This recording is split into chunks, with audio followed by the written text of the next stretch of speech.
ಎಲ್ರಿಗೂ ನಮಸ್ಕಾರ. ನನ್ನ ಹೆಸರು ವಿ.ಟಿ. ಪ್ರಕಾಶ್. ಬಿ.ಪಿ. ನ್ಯೂಸ್ನ ಜ್ಞಾನ ದೇಗುಲ ಕಾರ್ಯಕ್ರಮಕ್ಕೆ ತಮಗೆಲ್ಲರಿಗೂ ಸ್ವಾಗತ. ಶ್ರೀ ಮೇಘ ಕೋಚಿಂಗ್ ಸೆಂಟರ್ನ ಮುಖ್ಯಸ್ಥರಾಗಿರ್ತಕ್ಕಂಥ ಶ್ರೀಯುತ ಮಹೇಶ್ ಸರ್ ಅವರು ನಮ್ಮ ಬಿ.ಪಿ. ನ್ಯೂಸ್ ಸ್ಟುಡಿಯೋಗೆ ಬಂದಿದ್ದಾರೆ. ಅವ್ರಿಗೂ ಸ್ವಾಗತ ಕೋರೋಣ. ಬಿ.ಪಿ. ನ್ಯೂಸ್ ವೀಕ್ಷಕರಿಗೆ ನಮಸ್ಕಾರಗಳು. ಸರ್, ತಮ್ಮ ಪರಿಚಯ ವೀಕ್ಷಕರಿಗೆ ಮಾಡಿಕೊಡ್ತೀರಾ? ನಮಸ್ಕಾರ, ನನ್ನ ಹೆಸರು ಮಹೇಶ್ ಅಂತೇಳಿ. ನನ್ನ qualification MSc in mathematics and B.Ed ಕೂಡ ಆಗಿದೆ. ಸೊ B.Ed ಧಾರವಾಡಲ್ಲಿ ಮಾಡಿದ್ದೀನಿ ಆ್ಯಂಡ್ ಮ್ಯಾಥಮೆಟಿಕ್ಸ್ ಬಂದು ಬ್ಯಾಂಗ್ಳೂರು ಯೂನಿವರ್ಸಿಟಿಯಲ್ಲಿ ಮಾಡಿದ್ದೀನಿ. ಆ ಶ್ರೀ ಮೇಘ ಕೋಚಿಂಗ್ ಸೆಂಟರ್ನ ಆಯ್ಕೆ ಮಾಡಿಕೊಂಡಿರುವ ಉದ್ದೇಶ ಏನು ಸರ್? ಶ್ರೀ ಮೇಘ ಕೋಚಿಂಗ್ ಸೆಂಟರ್ ಅನ್ನೋ ಒಂದು ಟೈಟಲ್ನ ನಾನು ಆಯ್ಕೆ ಮಾಡಿಕೊಂಡಿರೋ ಉದ್ದೇಶ ಬಂದು ಮಕ್ಕಳಿಗೆ ಒಂದು ಉತ್ತಮವಾದ ಶಿಕ್ಷಣವನ್ನು ಕೊಡಬೇಕು ಅಂತೇಳಿ ನನ್ನ ಉದ್ದೇಶ. ಆ್ಯಂಡ್ ಈ ಶ್ರೀ ಮೇಘ ಅನ್ನೋ ವರ್ಡ್ ಬಂದು ಮೇಘ ಅಂದರೆ ನನ್ನ ತಂಗಿ ಹೆಸರು. ಸೊ ಎಲ್ಲರಿಗೂ ಸೆಂಟಿಮೆಂಟ್, ಮನೆಯಲ್ಲಿ ಸಹೋದರಿ ಅನ್ನೋ ಸೆಂಟಿಮೆಂಟ್ ಇದ್ದೇ ಇರುತ್ತೆ. ಸೊ ಆ ಒಂದು ಸೆಂಟಿಮೆಂಟಿಂದ ಒಂದು ಚಿಕ್ಕದಾಗಿ ಸ್ಟಾರ್ಟ್ ಮಾಡಿ ಶ್ರೀ ಮೇಘ ಅಂತ ಹೇಳ್ಬಿಟ್ಟು ಅದಕ್ಕೊಂದು ಬ್ರ್ಯಾಂಡ್ ನೇಮ್ ಕೊಟ್ಟಿದ್ದೀನಿ, ಶ್ರೀ ಮೇಘ ಕೋಚಿಂಗ್ ಸೆಂಟರ್ ಅಂತೇಳಿ. So A vision for future ಅಂತ ಹೇಳಿದ್ರೆ ದೃಷ್ಟಿಗೆ ಒಂದು ದಾರಿ ಅಂತೇಳಿ ಅರ್ಥ, ಉತ್ತಮವಾದ ಒಂದು ದೃಷ್ಟಿಗೆ ಒಂದು ದಾರಿ ಅಂತೇಳಿ ಅರ್ಥ. ಆ ಒಂದು ವಿಷನ್ ಫಾರ್ ಫ್ಯೂಚರ್ ಅಂತ ಕೊಟ್ಟಿರೋದು ನನ್ನ ಆಪ್ತ ಸ್ನೇಹಿತ ಗುರುರಾಜ್ ಅಂತೇಳಿ, ಅವರು ನನ್ನ ಕ್ಲಾಸ್ಮೇಟ್. ಸೊ ಈ ಒಂದು ಕೋಚಿಂಗ್ ಸೆಂಟರ್ ಸುಮಾರು 6 ವರ್ಷದಿಂದ ನಾನು ರನ್ ಮಾಡ್ತಾ ಇದ್ದೀನಿ. ಸರ್, ಈಗ ಶ್ರೀ ಮೇಘ ಕೋಚಿಂಗ್ ಸೆಂಟರ್ ನೀವು ಯಾವಾಗ ಪ್ರಾರಂಭ ಮಾಡಿದ್ರಿ ಸರ್? ಸರ್, ನಾನು ಪ್ರಾರಂಭ ಮಾಡಿದ್ದು 2017ರಲ್ಲೇ ಪ್ರಾರಂಭ ಮಾಡಿದ್ದೆ. ಹಾಂ ಸರ್.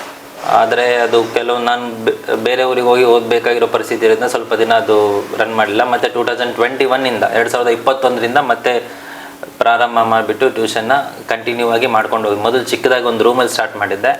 ಅದು ಬರ್ತಾ ಬರ್ತಾ ಮಕ್ಕಳು ಸ್ಟ್ರೆಂತ್ ಜಾಸ್ತಿ ಆಗ್ತಾ ಇರೋದ್ರಿಂದ ಸ್ಟ್ರೆಂತಿಗೆ ತಕ್ಕಂತೆ ಲೊಕೇಶನ್. ಸರ್, ಇವಾಗ ಎಷ್ಟನೇ ತರಗತಿಯಿಂದ ಎಷ್ಟನೇ ತರಗತಿವರೆಗೂ ನೀವು ಕೋಚಿಂಗ್ ಸೆಂಟರ್ ನಡೆಸ್ತಾ ಇದ್ದೀರಾ ಸರ್ ಮಕ್ಕಳಿಗೆ? ಬೇಬಿ ಕ್ಲಾಸಿಂದ ಹಿಡಿದು 10th ಸ್ಟ್ಯಾಂಡರ್ಡ್ ಅವರಿಗೆ ಕ್ಲಾಸಸ್ ಇದ್ದಾವೆ. 8th 9th 10th separate class rooms ಇದ್ದು ಕ್ವಾಲಿಫೈಡ್ ಟೀಚರ್ಸ್ ಇಂದ ನಾವು ಎಜುಕೇಶನ್ ಕೊಡ್ತಾ ಇದೀವಿ. ಇವಾಗ ಮ್ಯಾಥ್ಸ್ಗೆ ನಮ್ಮಲ್ಲಿ 2 ಟೀಚರ್ಸ್ ಇದ್ದಾರೆ, ಸೈನ್ಸ್ಗೂ 2 ಟೀಚರ್ಸ್ ಇದ್ದಾರೆ. ಎಲ್ಲರೂ double degree holders with B.Ed. And primary sections ಕೂಡ ಅದೇ ರೀತಿಯಾಗಿ ಎಲ್ಲರೂ degree holders with B.Ed. So ಮಕ್ಕಳಿಗೆ ಉತ್ತಮವಾದ ಎಜುಕೇಷನ್ ಸಿಸ್ಟಮ್ ಕೊಡಬೇಕು ಅಂತಲೇ ನಮ್ಮ ಪ್ಲ್ಯಾನಿಂದ ಪ್ರತಿ 15 ಮಕ್ಕಳಿಗೆ ಪ್ರೈಮರಿ ಸೆಕ್ಷನಲ್ಲಿ ಪ್ರತಿ 10ರಿಂದ 15 ಮಕ್ಕಳಿಗೆ ಒಂದು ಟೀಚರ್ ಅಂತ ಫಿಕ್ಸ್ ಮಾಡಿದ್ದೀವಿ. ಸೊ ಅದರಿಂದ ಎಲ್ಲ ಮಕ್ಕಳಿಗೆ ಕಾನ್ಸಂಟ್ರೇಟ್ ಮಾಡಿ ಚೆನ್ನಾಗಿ ಓದಿಸ್ಬೋದು ಅನ್ನೋದು ನಮ್ಮ ಉದ್ದೇಶ. ಶ್ರೀ ಮೇಘ ಕೋಚಿಂಗ್ ಸೆಂಟರ್ನಲ್ಲಿ ಸರ್ ಎಷ್ಟು ಜನ ಬೋಧಕಿಯರಿದ್ದಾರೆ ಸರ್?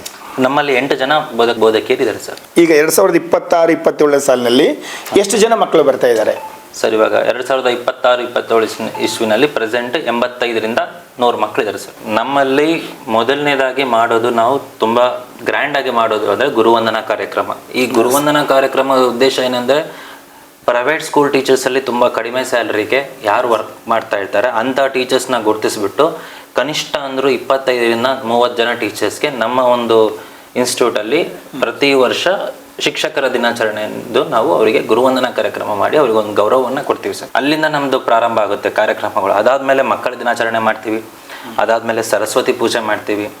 ಆ್ಯಂಡ್ ಪ್ರತಿದಿನ ಟ್ಯೂಷನ್ ಆದಮೇಲೆ 10ರಿಂದ 15 ನಿಮಿಷ ಕಂಪಲ್ಸರಿ ಮೆಡಿಟೇಷನ್ ಮಾಡ್ಬೇಕು ಸರ್ ನಮ್ಮಲ್ಲಿ. ಸೊ ಮೆಡಿಟೇಷನ್ ಮಾಡೋದನ್ನ ಮಕ್ಕಳಿಗೆ ಕಾನ್ಸಂಟ್ರೇಷನ್ ಜಾಸ್ತಿ ಆಗುತ್ತೆ. ಸೊ ಆ ಮೆಡಿಟೇಷನ್ಗಂತೂ ಒಂದು ಟೀಚರ್ ಇದ್ದಾರೆ ಸರ್ ನಮ್ಮಲ್ಲಿ. ಸುಮ್ಮನೆ ನಾವು ಯಾರೋ ಬಂದು ಕುತ್ಕೊಳ್ರಿ ಮೆಡಿಟೇಷನ್ ಮಾಡ್ರಿ ಅಂತ ಹೇಳಲ್ಲ. ಮೆಡಿಟೇಷನ್ಗೆ ಅಂತೇಳಿ ಒಂದು ಅಪೂರ್ವ ಮೇಡಮ್ ಅಂತ ಒಬ್ಬರಿದ್ದಾರೆ, ಅವರು ಕೂಡ ಬಂದು ಮೆಡಿಟೇಷನ್ ಕ್ಲಾಸಸ್ನ ಮಾಡ್ತಾರೆ ಸರ್. ಈಗ ಮಕ್ಕಳು ಉತ್ತಮ ಫಲಿತಾಂಶ ಅಂತೇನು ಬಂದಿರುತ್ತಲ್ಲ ಸರ್ ಪ್ರತಿ ವರ್ಷ, ಹಾಂ ಸರ್, ನಿಮ್ಮ ಟ್ಯೂಷನ್ ಕಡೆಯಿಂದ ಯಾರು ಅತಿ ಹೆಚ್ಚು ಅಂಕಗಳನ್ನು ಪಡೆದಿದ್ದಾರೆ ಸರ್? ಸರ್ ನಮ್ಮಲ್ಲಿ ಇವಾಗ 25-26 ನಡೀತಾ ಇದೆ ಸರ್ ಪ್ರೆಸೆಂಟ್. 2024-25ರಲ್ಲಿ ನಮ್ಮಲ್ಲಿ 92% ಹೈಯೆಸ್ಟ್ ಇದೆ ಸರ್ ಪ್ರೆಸೆಂಟ್. ಸೊ 92% ಹೈಯೆಸ್ಟ್ ಇದೆ. ಅದಾದ ನಂತರ 90% ಇದೆ. ಸೊ ಈ ನೀವು ಪರ್ಸೆಂಟೇಜ್ ಬಗ್ಗೆ ಕೇಳಿದಕ್ಕೋಸ್ಕರ ನಾನು ಈ ಒಂದು ವಿಷಯ ಹೇಳಕ್ಕೆ ಇಷ್ಟಪಡ್ತೀನಿ. ನಮ್ಮ ಟ್ಯೂಷನಲ್ಲಿ ನಾವು 30 ಅಡ್ಮಿಷನ್ ತೊಗೊಳೋದು. ಸೊ ಈ 30 10th ಎಸ್ಪೆಷಲಿ 10th ಸ್ಟ್ಯಾಂಡರ್ಡ್ 30 ಮಕ್ಕಳಲ್ಲಿ ನಮಗೆ ಟಾಪ್ 3 ಯಾವ ಸ್ಟೂಡೆಂಟ್ಸ್ ಬಂದಿರ್ತಾರೋ ಆ ಟಾಪ್ 3 ಸ್ಟೂಡೆಂಟ್ಸ್ಗೆ ನಾವು ಅವರಿಗೆ ಸ್ಕಾಲರ್ಶಿಪ್ ಕೊಟ್ಟು ಅವ್ರಿಗೆ ಎಂಕರೇಜ್ ಮಾಡ್ತೀವಿ ಸರ್. ಇದು ನಮ್ಮ ಉದ್ದೇಶ. ಅವ್ರು ಬರೀ ಫೀಸ್ ತೊಗೊಳೋದೊಂದೇ ಅಲ್ಲ ನಮ್ಮದು ಕಾರ್ಯಕ್ರಮ. ತೊಗೊಂಡೋದ್ರಲ್ಲಿ ಇನ್ನೂ ಸ್ವಲ್ಪ ಕೊಡಬೇಕು ಅಂತೇಳಿ ನಮ್ಮ ಪುನೀತ್ ರಾಜ್ಕುಮಾರ್ ಅವರೇ ಹೇಳಿದ್ದಾರೆ. ಸೊ ಅವ್ರಿಗೂ ನಾವು ಒಂದು ಪುನೀತ್ ರಾಜ್ಕುಮಾರ್ ಅಭಿಮಾನಿ ನಾನು. ತೊಗೊಂಡಿದ್ರಲ್ಲಿ ಸ್ವಲ್ಪ ಕೊಡಬೇಕು ಅನ್ನೋ ಇಂಟೆನ್ಷನಿಂದ ಮಕ್ಕಳಿಗೆ ನಾವು ಸ್ಕಾಲರ್ಶಿಪ್ ಮುಖಾಂತರ ಅವರಿಗೆ ಎಂಕರೇಜ್ಮೆಂಟ್ ಅಂತೇಳಿ ಒಂದು ಸ್ಕಾಲರ್ಶಿಪ್ ಅಂತ ಕೊಡ್ತೀವಿ ಸರ್. ಅಲ್ಲ, ಭಾಳ ಉತ್ತಮವಾದ ಅಭಿಪ್ರಾಯ ಸರ್. ಅದರ ಜೊತೆಗೆ ಸರ್, ನೀವೇನು ಮೇಘಾ ಕೋಚಿಂಗ್ ಸೆಂಟರ್ ಏನು ಪ್ರಾರಂಭ ಮಾಡಿದಿರಲ್ಲ ಸರ್, ಅದರ ಸಮಯ ಯಾವಾಗ ಸರ್? ಬೆಳಗಿನ ಸಮಯ, ಸಾಯಂಕಾಲದ ಸಮಯ ಸ್ವಲ್ಪ ಹೇಳಕ್ಕೆ ಇಷ್ಟಪಡ್ತೀರಾ? ಬೆಳಿಗ್ಗೆ 5:30ರಿಂದ 7 ಗಂಟೆವರೆಗೆ ಟ್ಯೂಷನ್ ಇರುತ್ತೆ ಸರ್. ಆ್ಯಂಡ್ ಸಂಜೆ ಕೂಡ 5 ಗಂಟೆಯಿಂದ 8 ಗಂಟೆವರೆಗೆ ಕ್ಲಾಸಸ್ ಇರ್ತವೆ ಸರ್. ವೀಕ್ಷಕರೇ, ನಮ್ಮ BP ನ್ಯೂಸ್ ಸ್ಟುಡಿಯೋದಲ್ಲಿ ಶ್ರೀ ಮೇಘಾ ಕೋಚಿಂಗ್ ಸೆಂಟರ್ನ ಮುಖ್ಯಸ್ಥರಾದ ಶ್ರೀ ಮಹೇಶ್ ಸರ್ ಅವರು ಈಗ ನಮ್ಮೊಂದಿಗಿದ್ದಾರೆ. ಅವರೊಂದಿಗೆ ಈಗ ಸುದೀರ್ಘವಾಗಿ ನಾವು ಚರ್ಚೆ ಮಾಡ್ತಾ ಇದ್ದೀವಿ. ಸರ್, ನಿಮ್ಮ ಪ್ರಕಾರ ಒಬ್ಬ ವ್ಯಕ್ತಿಗೆ ಶಿಕ್ಷಣ ಎಷ್ಟು ಪ್ರಭಾವ ಬೀಳ್ತದೆ, ಎಲ್ಲ ಹಂತಗಳಲ್ಲಿ ಎಷ್ಟು ಪ್ರಭಾವ ಬೀರುತ್ತೆ ಸರ್? ಸರ್, ಈಗ ತಾನೇ ನಮ್ಮ BP ನ್ಯೂಸ್ ಅಂತ BP ನ್ಯೂಸಲ್ಲಿ ಏನು ಕಾರ್ಯಕ್ರಮ ಮಾಡ್ಕೊಳ್ತಾರೆ, ತುಂಬ ಒಳ್ಳೆ ಕಾರ್ಯಕ್ರಮ. ನೀವೇ ಹೆಸರಿಟ್ಟಿದ್ದೀರಾ ಜ್ಞಾನ ದೇಗುಲ ಅಂತೇಳಿ. ಸೊ ಜ್ಞಾನವನ್ನು ಕೊಡತಕ್ಕಂಥ ದೇಗುಲ ಅಂದರೆ ದೇವಸ್ಥಾನ ಸರ್. ಸೊ ನಮ್ಮ ಇಡೀ ಶಿಕ್ಷಣ ಸಂಸ್ಥೆ ಅಂದರೆ ಎಷ್ಟೋ ಜನಕ್ಕೆ ಒಂದು ದಾರಿಯಾಗಿರುತ್ತೆ ಈ ಶಿಕ್ಷಣ ಸಂಸ್ಥೆ. ಸೊ ಇವಾಗ ಒಬ್ಬ ಇಂಜಿನಿಯರ್ ಆಗಬೇಕಂದ್ರು, ಡಾಕ್ಟರ್ ಆಗಬೇಕಂದ್ರು, ಟೀಚರ್ ಆಗ್ಬೇಕಂತ ಹೇಳಿದ್ರು, ಬೇರೆ ಯಾವುದೇ ಒಂದು ಪ್ರೊಫೆಷ್ನಲ್ಲಿ ಅಲ್ಲಿ ಇರಬೇಕು ಅಂತ ಹೇಳಿದ್ರೆ ಶಿಕ್ಷಣ ಅತಿ ಮುಖ್ಯ ಸರ್. ಸೊ ಅದರಿಂದ ಮಕ್ಕಳು ಚೆನ್ನಾಗಿ ಓದಬೇಕು ಅನ್ನೋದು ನಮ್ಮ ಇಂಟೆನ್ಷನ್ನು. ಸೊ ಅವರ ಜೀವನಕ್ಕೆ ಒಂದು ಉತ್ತಮವಾದ ಹಾದಿ ಬೇಕು ಅಂದರೆ ಈ ಶಿಕ್ಷಣ ಅನ್ನೋದು ತುಂಬ important sir. Shri Megha coaching centre ಸುದೀರ್ಘವಾಗಿ 6 ವರ್ಷಗಳಿಂದ ಯಶಸ್ವಿಯಾಗಿ ಸಾಗ್ತಾ ಇದೆ ಸರ್. ಹೌದು. ಈ ಏಳಿಗೆಗೆ ಶ್ರಮವಹಿಸೋರು ಬಹಳ ಜನ ಇದ್ದಾರೆ ಸರ್. ಹೌದು ಸರ್. ನೀವು ಯಾರಿಗೆ ನಮ್ಮ BP ನ್ಯೂಸ್ ಸ್ಟುಡಿಯೋ ಕಡೆಯಿಂದ ಕೃತಜ್ಞತೆ ಹೇಳಕ್ಕೆ ಇಷ್ಟಪಡ್ತೀರಾ ಸರ್? ಮೊದಲನೇದಾಗಿ ಕೃತಜ್ಞತೆ ನಮ್ಮ ಪೇರೆಂಟ್ಸ್ ಅವರಿಗೆ ಹೇಳಲಿಕ್ಕೆ ಇಷ್ಟಪಡ್ತೀನಿ. ಅದ್ರ ಜೊತೆಗೆ ನಾನು ಈ ಒಂದು ಇನ್ಸ್ಟಿಟ್ಯೂಟ್ನ ಸ್ಟಾರ್ಟ್ ಮಾಡಬೇಕು ಅಂದರೆ ನಾನು ಮೊದಲು ಒಬ್ಬನೇ ಇದ್ದೆ. ಸೊ ನಮಗೆ ಫಸ್ಟ್ ಸಪೋರ್ಟ್ ಬಂದಿದ್ದು ನನ್ನ ಸಹೋದರಿ ಸಮಾನರಾಗಿರ್ತಕ್ಕಂಥ ತೇಜಸ್ವಿನಿ ಅನ್ನೋರು. ಸೊ ಸರ್, ಮೇಡಮ್ ಈ ಥರ ನಾನು ಟ್ಯೂಷನ್ ಸ್ಟಾರ್ಟ್ ಮಾಡ್ತಾ ಇದ್ದೀನಿ, ನಾವಿಬ್ಬರು ಸೇರಿ ಸ್ಟಾರ್ಟ್ ಮಾಡೋಣ ಅಂತ ಹೇಳಿದರೆ, ಆಯಿತು ಸರ್ ನಾವು ಮಾಡೋಣ ಮೇಡಮ್, ಮತ್ತು ಫೀಸಸ್ ಎಲ್ಲ ಕಡಿಮೆ ಬರುತ್ತಲ್ಲ ಅಂತ ಹೇಳಿದರೆ, ಆಯಿತು ಸರ್ ಬಂದಿದ್ರಲ್ಲಿ ಇಲ್ಲಿ ನಾವು ಮಾಡ್ಕೊಂಡು ಹೋಗೋಣ ಅಂತ ಹೇಳ್ಬಿಟ್ಟು ಮೇಡಮ್ ಅವರು, ತೇಜಸ್ವಿ ಮೇಡಮ್ ಅವರು ಸಪೋರ್ಟ್ ಬಂದರು. ಅವ್ರು ಬಂದಿದ್ದ ಮೇಲೆ ಹಾಗೆ ನಮಗೆ ಸ್ಟ್ರೆಂತ್ ಜಾಸ್ತಿ ಆಗಿದ್ದಂಗೆಲ್ಲ ಮಕ್ಕಳು ಜಾಸ್ತಿ ಆದರೆ ಸೊ ಇದ್ರ ಜೊತೆಗೆ ಪೇರೆಂಟ್ಸ್ ಕೂಡ ಪಬ್ಲಿಸಿಟಿ ಪೇರೆಂಟ್ಸೇ ಕೊಟ್ಟಿದ್ದಾರೆ ಸರ್. ನಾನು ಜಾಸ್ತಿ ಎಲ್ಲೂ ಪ್ರಮೋಷನ್ ಮಾಡಿಲ್ಲ. ಸೊ ಈ ಟ್ಯೂಷನ್ಗೆ ಹೋಗ್ರಿ, ಅಲ್ಲಿ ಟೀಚರ್ಸ್ ಚೆನ್ನಾಗಿದ್ದಾರೆ, ವಿಭಿನ್ನವಾಗಿದೆ ನಮ್ಮ ಟ್ಯೂಷನ್ ಪಾಯಿಂಟಲ್ಲಿ. ಇವಾಗ ಬೇರೆ ಟ್ಯೂಷನ್ಸಲ್ಲಿ ಏನು ಮಾಡ್ತಾರೆ, ಒಂದೇ ಟೀಚರ್ ಇದ್ಬಿಟ್ಟು ಸುಮಾರು 30-40 ಮಕ್ಕಳಿಗೆ ಒಂದೇ ಟೀಚರ್ ಇರ್ತಾರೆ. ಸೊ ನಮ್ಮಲ್ಲಿ ಆ ಥರ ಇಲ್ಲಲ್ಲ. ಸೊ ಪೇರೆಂಟ್ಸಿಗೆ ಅದು ತುಂಬ ಅಟ್ರಾಕ್ಟ್ ಆಗೋಗ್ಬಿಡ್ತು ಸರ್. ಈ ಒಂದು ಸಿಸ್ಟಮ್ ತುಂಬ ಚೆನ್ನಾಗಿದೆ ಅಂತ ಹೇಳ್ಬಿಟ್ಟು ಪೇರೆಂಟ್ಸ್ ಕೂಡ ತುಂಬ ನಮಗೆ ಬೆಂಬಲ ಕೊಟ್ಟಿದ್ದಾರೆ. ಅದ್ರ ಜೊತೆಗೆ ನಮ್ಮ ತಂದೆ ತಾಯಿ ಸಹಕಾರನೂ ಇತ್ತು. ರೀಸೆಂಟ್ಲಿ ನಮ್ಮ ಪತ್ನಿಯವರ ಹೆಸರು ಹೇಳಕ್ಕೆ ಇಷ್ಟಪಡ್ತೀನಿ. ತನಗೆ ಟೀಚಿಂಗ್ ಅಂದರೆ ಏನು ಅಂತ ಗೊತ್ತಿಲ್ಲ. ಸೊ ಅಂಥ ಹುಡುಗಿ ಅವಳು B.Com ಮಾಡಿದ್ದಾಳೆ. ಸೊ B.Com ಮಾಡಿ ಕೂಡ ಅವಳಿಗೆ ಟೀಚಿಂಗೆಲ್ಲ ಅಷ್ಟೊಂದು ಐಡಿಯಾ ಇದ್ದಿಲ್ಲ. ಸೊ ಮದುವೆ ಆಗಿ 1 ವಾರಕ್ಕೆ ನಾನು ನಿನ್ನ ಜೊತೆಗಿದ್ದೀನಿ ಅಂತೇಳಿ ಅವಳು ಕೂಡ ನನ್ನ ಟ್ಯೂಷನ್ ಫಂಡ್ಗೆ ತುಂಬ ಸಹಕಾರ ಮಾಡಿದ್ದಾಳೆ. ಸೊ ಹೀಗೆ ನಮ್ಮ ಟೀಚರ್ಸ್ ಬೆಂಬಲನೂ ಸ್ಟ್ರಾಂಗ್ ಆಗಿದೆ. ಅದಕ್ಕೆ ತಕ್ಕಂತೆ ಪೇರೆಂಟ್ಸ್ ಕೂಡ ಚೆನ್ನಾಗಿ ಸಪೋರ್ಟ್ ಮಾಡಿದ್ದಾರೆ. ಸೊ ತುಂಬ ಫೇಸ್ ಮಾಡಿದ್ದೀನಿ ಸರ್. ಸ್ಟಾರ್ಟಿಂಗಲ್ಲಿ ಟ್ಯೂಷನ್ ಮಾಡಬೇಕು ಅಂತ ಹೇಳಿದರೆ ಏರಿಯಾದಲ್ಲಿ ನಮ್ಮ ಏರಿಯಾ ಜನನು ತುಂಬ ಬೆಂಬಲ ಕೊಟ್ಟಿದ್ದಾರೆ. ಸರ್ ಈ ಥರ ಟ್ಯೂಷನ್ ಸ್ಟಾರ್ಟ್ ಮಾಡ್ತಾ ಇದ್ದೀನಿ, ನಮಗೆ ಸಪೋರ್ಟ್ ಕೊಡ್ರಿ ಅಂತ ಹೇಳಿದರೆ, ಆಯಿತು ಸರ್ ಸಪೋರ್ಟ್ ಮಾಡೋಣ ಅಂತೇಳಿ ಏರಿಯಾದವರು ಕೊಟ್ಟಿದ್ದಾರೆ. ಸಣ್ಣ ಪುಟ್ಟ ತೊಂದರೆಗಳು ಆಗಿದ್ದಾವೆ. ಟೀಚಿಂಗ್ ಸ್ಟಾರ್ಟಿಂಗ್ ನಾನು ಬರಲಿಕ್ಕೆ ಮುಖ್ಯ ಕಾರಣ ಸರ್ ನಮ್ಮ ಗುರುಗಳು. 2ನೇ ತರಗತಿಯಲ್ಲಿ ನಾನೊಂದು ಚಾಕ್ಲೇಟ್ನ ತೊಗೊಂಡೋಗ್ಬಿಟ್ಟು ನಮ್ಮ ಮೇಡಮ್ಗೆ ಕೊಟ್ಟಿದ್ದೆ. ಸೊ ಮೇಡಮ್ ತಗೊಳ್ಳಿ ಅಂತ ಹೇಳಿದ ತಕ್ಷಣ ನಾನು ಗ್ಯಾಪ್ ಕೊಟ್ಟಿದ್ದೀನಿ. ಸೊ ಮೇಡಮ್ ಅವರು ಏನು ಅಂದ್ಕೊಂಡಿದ್ದಾರೆ, ಅವತ್ತಿನ ದಿನ ಟೀಚರ್ಸ್ ಡೇ ಇದೆ. ಸೊ ಟೀಚರ್ಸ್ ಡೇ ಇರೋದ್ರಿಂದ ಅವ್ರು ನನಗೆ ಚಾಕ್ಲೇಟ್ ಕೊಡ್ತಿದ್ದಾರೆ ಅಂತ ಅಂದ್ಕೊಂಡ್ಬಿಟ್ಟು ಥ್ಯಾಂಕ್ಸ್ ಕಣಪ್ಪ ಅಂತ ಹೇಳಿದ್ರು. ಸಣ್ಣ ಮಗು ನಾನು ಅವಾಗ. ಸೊ ಆವಾಗ ಮೇಡಮು ನನಗೇನು ಹೇಳಿಲ್ಲ. ಸೊ ಅದಕ್ಕೆ ನಾನು ಮೇಡಮ್ ಇವತ್ತು ನಂದು ಹ್ಯಾಪಿ ಬರ್ಡೇ ಮೇಡಮ್ ಅಂತ ಹೇಳಿದೆ. ಸೊ ಆವಾಗ ಸ್ವಲ್ಪ ಇಂಗ್ಲೀಷ್ ಸ್ವಲ್ಪ ಬರ್ತಿತ್ತಲ್ಲ. So happy birthday madam. ಹೌದಾ, ಅಲ್ಲಿ ಒಂದು ಫೋಟೋ ಇದೆ ನೋಡಿದ್ಯಾ ಅಂತ ಹೇಳಿದ್ರು. ಮೇಡಮ್ ಗೊತ್ತಿಲ್ಲ ಮೇಡಮ್, ಅವರು ಸರ್ವೇಪಲ್ಲಿ ರಾಧಾಕೃಷ್ಣನ್ ಅಂತೇಳಿ, ಇವತ್ತು ಅವ್ರ ಬರ್ಡೇ ಇದೆ. ಅವ್ರ ಬರ್ಡೇ ದಿವಸ ನಿನ್ನ ಬರ್ಡೇ ಇದೆ ಅಂದರೆ ನನ್ನ ಬರ್ಡೇ ಟೀಚರ್ಸ್ ಡೇ ದಿವಸ. ಸೊ ನೀನು ದೊಡ್ಡವನಾದ್ಮೇಲೆ ಒಂದು ಟೀಚರ್ ಆಗಬೇಕು ಅಂತೇಳಿ ಅವ್ರು ಆಶೀರ್ವಾದ ಮಾಡಿದರು. ಸೊ ಅವ್ರ ಮಾತದು ನಿಜ ಆಯಿತು ಸರ್.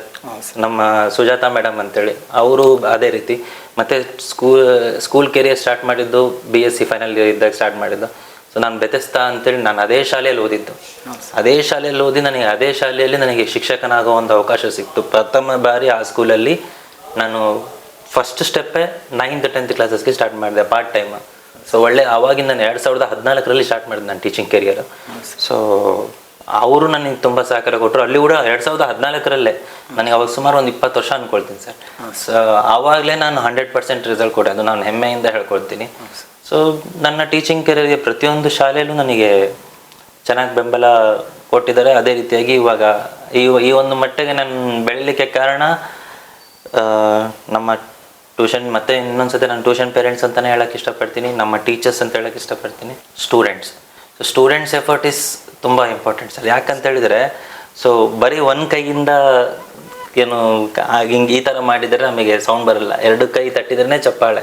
ಸೊ ನಾವು ಎಷ್ಟು ಮಕ್ಕಳಿಗೆ ಪಾಠ ಮಾಡ್ತೀವಿ ಅದಕ್ಕೆ ತಕ್ಕಂಥ ಮಕ್ಕಳು ಓದ್ತಾರಲ್ಲ, ಆ ರಿಸಲ್ಟ್ ನಾನೊಂದು ಯಾವಾಗಲೂ ಒಂದು ಫಾರ್ಮುಲಾ ಫಾಲೋ ಆಗ್ತೀನಿ ಸರ್. ಶಾಲೆಯೇ ನನ್ನ ದೇವಾಲಯ, ಮಕ್ಕಳೇ ನನ್ನ ದೇವರು. ನಾನು ಮಾಡುವ ಪಾಠವೇ ಏನು ಪೂಜೆ ಮಂತ್ರಗಳು, ಅದರಿಂದ ಬರ್ತಕ್ಕಂಥ ದೇವರಿಂದ ಬರ್ತಕ್ಕಂಥ ಮಹಾಪ್ರಸಾದ ಅಂದರೆ ಮಕ್ಕಳ ರಿಸಲ್ಟ್ ಸರ್. ಸೊ ಈ ಒಂದು ಫಾರ್ಮುಲಾ ನಾನೊಂದೇ ಅಲ್ಲ ಸರ್, ಇಡೀ ನಮ್ಮ ಶಿಕ್ಷಕ ವೃತ್ತಿಯಲ್ಲಿ ಯಾರಿದ್ದಾರೆ ಅವರೆಲ್ಲರೂ ಇದೇ ಒಂದು ಫಾರ್ಮುಲಾನ ಫಾಲೋ ಮಾಡ್ತಾರೆ. ಸೊ ಶಿಕ್ಷಕ ವೃತ್ತಿ ಅನ್ನೋದು ಅಷ್ಟು ಸಾಮಾನ್ಯವಾದ್ದಲ್ಲ. ಒಬ್ಬ ಇಂಜಿನಿಯರ್ ಆಗ್ಬೋದು, ಒಬ್ಬರು ಡಾಕ್ಟರ್ ಆಗ್ಬೋದು, ಬೇರೆ ಯಾವುದೇ ಒಂದು ಪೊಸಿಷನಲ್ಲಿ ಇದ್ದವರು ಒಂದು ಶಿಕ್ಷಕರ ಮುಖಾಂತರನೇ ಅವರೊಂದು ಉತ್ತಮವಾದ ಹಾದಿಯಲ್ಲಿ ಹೋಗ್ಬೇಕು. ಸೊ ಶಿಕ್ಷಕನಾಗಿರಲು ನಾನೊಂದು ಹೆಮ್ಮೆ ಪಡ್ತೀನಿ ಸರ್. ನಿಮ್ಮ ಶ್ರೀ ಮೇಘ ಕೋಚಿಂಗ್ ಸೆಂಟರ್ನ ಉದ್ದೇಶಗಳು ಏನಾದರೂ ಇದಾವೆ ಸರ್? ಹೌದು ಸರ್, ನಮ್ಮ ಶ್ರೀ ಮೇಘ ಕೋಚಿಂಗ್ ಸೆಂಟರ್ನ ಉದ್ದೇಶಗಳು ತುಂಬಾ ಇದಾವೆ ಸರ್. ಅದರಲ್ಲಿ ನಾನು ನಮ್ಮ ಶಿಕ್ಷಕರಿಗೆ ಧನ್ಯವಾದಗಳನ್ನ ಹೇಳೋಕ್ಕೆ ಇಷ್ಟಪಡ್ತೀನಿ. ಯಾಕಂತ ಹೇಳಿದ್ರೆ ವಿಶೇಷವಾಗಿ ತೇಜಸ್ವಿನಿ, ನಮ್ಮ ಸಹೋದರಿ ಸಮಾನರಾಗಿರ್ತಕ್ಕಂಥ ತೇಜಸ್ವಿನಿ ಅವರು ನಮಗೆ ಪ್ರಾರಂಭದಿಂದ ತುಂಬ ಸಹಕಾರ ನೀಡಿದ್ದಾರೆ. ಅದೇ ರೀತಿಯಾಗಿ ಒಬ್ಬೊಬ್ಬರೇ ಶಿಕ್ಷಕರು, ನಮ್ಮ ಮಕ್ಕಳು ಜಾಸ್ತಿ ಆಗಿದ್ದಂಗೆಲ್ಲ ಶಿಕ್ಷಕರು ಕೂಡ ನಮಗೆ ಜಾಸ್ತಿ ಹಾಕೊಂತಾನೆ ಬಂತು. Sahana madam, Geetha madam, Lavanya madam, Ankita madam, Nikhita madam and Beeralingappa sir, Nishti Basavesh ಅವರು, ಇವರು ನಮ್ಮ ಗುರುರಾಜ್ ಅವರು. ಸೊ ಈ ಥರ ನಮ್ಮ ಶಿಕ್ಷಕ ವೃಂದದವರೆಲ್ಲ ಸೇರಿ ಒಂದು ಉತ್ತಮವಾದ ಒಂದು ಶಿಕ್ಷಣ ಮಾಡಿಬಿಟ್ಟು ಬಳ್ಳಾರಿಯಲ್ಲಿ ಇನ್ನಷ್ಟು ಬ್ರಾಂಚ್ಗಳನ್ನ ಮಾಡಬೇಕು ಅನ್ನೋ ಒಂದು ಪ್ಲ್ಯಾನ್ ಇದೆ. ಮೇಘಾ ಕೋಚಿಂಗ್ ಸೆಂಟರ್ ಇವಾಗ ದೂರದಿಂದ ಕೂಡ ಮಕ್ಕಳು ಬರ್ತಾ ಇದ್ದಾರೆ ನಮಗೆ. ಈ ಕಡೆ ಈರಾಳಿಂದ ಮಕ್ಕಳು ಬರ್ತಾ ಇದ್ದಾರೆ, ಈ ಕಡೆ ಬಿಸಿಲಹಳ್ಳಿ ಅಷ್ಟು ದೂರದಿಂದ ಬರ್ತಾ ಇದ್ದಾರೆ. ಸೊ ಅಲ್ಲಿ ಹತ್ರದಲ್ಲಿ ಬ್ರಾಂಚಸ್ನ ಮಾಡಬೇಕು ಅನ್ನೋದು ನಮ್ಮ ಉದ್ದೇಶ. ಅದ್ರ ಜೊತೆಯಾಗಿ ಒಂದು ಶಿಕ್ಷಣ ಸಂಸ್ಥೆ, ಇದನ್ನೊಂದು ದೊಡ್ಡ ಡ್ರೀಮ್, ಸ್ಕೂಲ್ ಮಾಡಬೇಕು ಅಂತ ಆಸೆ ಇದೆ. ಇವಾಗಿನ ಕಂಡೀಷನಲ್ಲಿ ನಮಗಿರೋ ಫೈನಾನ್ಷಿಯಲ್ ಸ್ಟೇಜಲ್ಲಿ ಸದ್ಯಕ್ಕೆ ಸ್ಕೂಲ್ ಮಾಡೋಷ್ಟು ಬಡ್ಜೆಟ್ ಅಂತೂ ಇಲ್ಲ. But 1 hour another day definitely school ಅನ್ನೋದು ಮಾಡ್ತೀನಿ.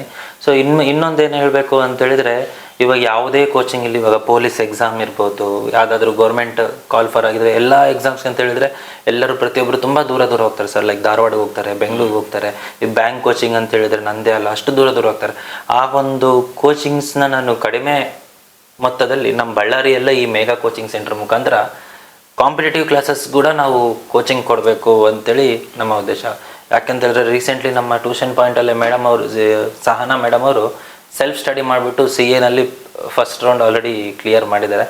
ಸೊ ಅವರಿಂದನೂ ನಮಗೆ ಒಂದು ಒಳ್ಳೆ ಮೋಟಿವೇಶನ್ ಸಿಕ್ತು, ಸೆಲ್ಫ್ ಸ್ಟಡಿ ಮಾಡ್ಬೋದು ಅಂತ. ಈ ಕಾಂಪಿಟೇಟಿವ್ ಕ್ಲಾಸಸ್ ಅನ್ನೋದನ್ನ ನಮ್ಮ ಮೇಘಾ ಕೋಚಿಂಗ್ ಸೆಂಟ್ರಲ್ಲಿ ನಾವು ಇಂಟ್ರೊಡ್ಯೂಸ್ ಮಾಡಬೇಕು ಅನ್ನೋದು ನಮ್ಮ ಪ್ಲಾನ್ ಇದೆ ಸರ್.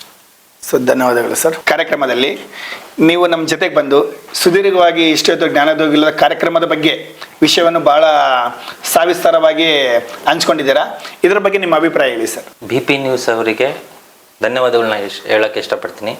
ಯಾಕಂತ ಹೇಳಿದರೆ ಜ್ಞಾನ ದೇಗುಲ ಅನ್ನೋದು ತುಂಬ ಪ್ರಮುಖವಾದ ಪಾತ್ರ ನಮ್ಮ ಸಮಾಜದಲ್ಲಿ ವಹಿಸುತ್ತದೆ. ಈ ಜ್ಞಾನ ದೇಗುಲ ಕಾರ್ಯಕ್ರಮನ ನೀವು ಮಾಡ್ತಾ ಇರೋದ್ರಿಂದ ಎಷ್ಟೋ ಜನ ವಿದ್ಯಾರ್ಥಿಗಳಿಗೆ ಒಂದು ಸುಗಮವಾದ ಒಂದು ದಾರಿಯನ್ನು ತೋರಿಸಿದಂಗೆ ಆಗುತ್ತೆ. ಸೊ ಈ ಜ್ಞಾನ ದೇಗುಲ ಅನ್ನೋ ಕಾರ್ಯಕ್ರಮ ತುಂಬ ಅದ್ಭುತವಾಗಿ ಆಗ್ತಾ ಇದೆ. ಸೊ ಇದರಿಂದ ಎಷ್ಟೋ ಜನಕ್ಕೆ ಯಾವುದು ಉತ್ತಮ ಅನ್ನೋದು ಪೇರೆಂಟ್ಸ್ಗೂ ಗೊತ್ತಾಗುತ್ತೆ. ಇದೇ ಥರ ಬೇರೆ ಬೇರೆ ಇನ್ಸ್ಟಿಟ್ಯೂಟ್ಗಳೆಲ್ಲ ಕರೆಸ್ಬಿಟ್ಟು ಇಂಟರ್ವ್ಯೂ ಮಾಡೋದ್ರಿಂದ ಅವ್ರಿಗೆ ಕೂಡ ಯಾವ ಇನ್ಸ್ಟಿಟ್ಯೂಟ್ ಬೆಸ್ಟ್ ಯಾವುದಿಲ್ಲ ಅನ್ನೋದು ಮಕ್ಕಳಿಗೂ, ಪೇರೆಂಟ್ಸ್ಗೂ ಗೊತ್ತಾಗುತ್ತೆ, ಮಕ್ಕಳಿಗೂ ಗೊತ್ತಾಗುತ್ತೆ. ಹಾಗೂ ಧನ್ಯವಾದಗಳು. ಆ್ಯಂಡ್ ಮುಖ್ಯಸ್ಥರಾಗಿರ್ತಕ್ಕಂಥ ಅರುಣ್ ಗೋಪಾಲ್ ಸರ್ ಅವರಿಗೆ ಹಾಗೂ ಸಿಬ್ಬಂದಿ ವರ್ಗದವರಿಗೆ ಧನ್ಯವಾದಗಳನ್ನ ಹೇಳೋಕ್ಕೆ ಇಷ್ಟಪಡ್ತೀನಿ ಸರ್. ಮುಂದೆ ಮತ್ತೊಂದು ಶಿಕ್ಷಣ ಸಂಸ್ಥೆಯ ಮುಖ್ಯಸ್ಥರ ಜೊತೆಗೆ ಭೇಟಿಯಾಗೋಣ. ಧನ್ಯವಾದಗಳು.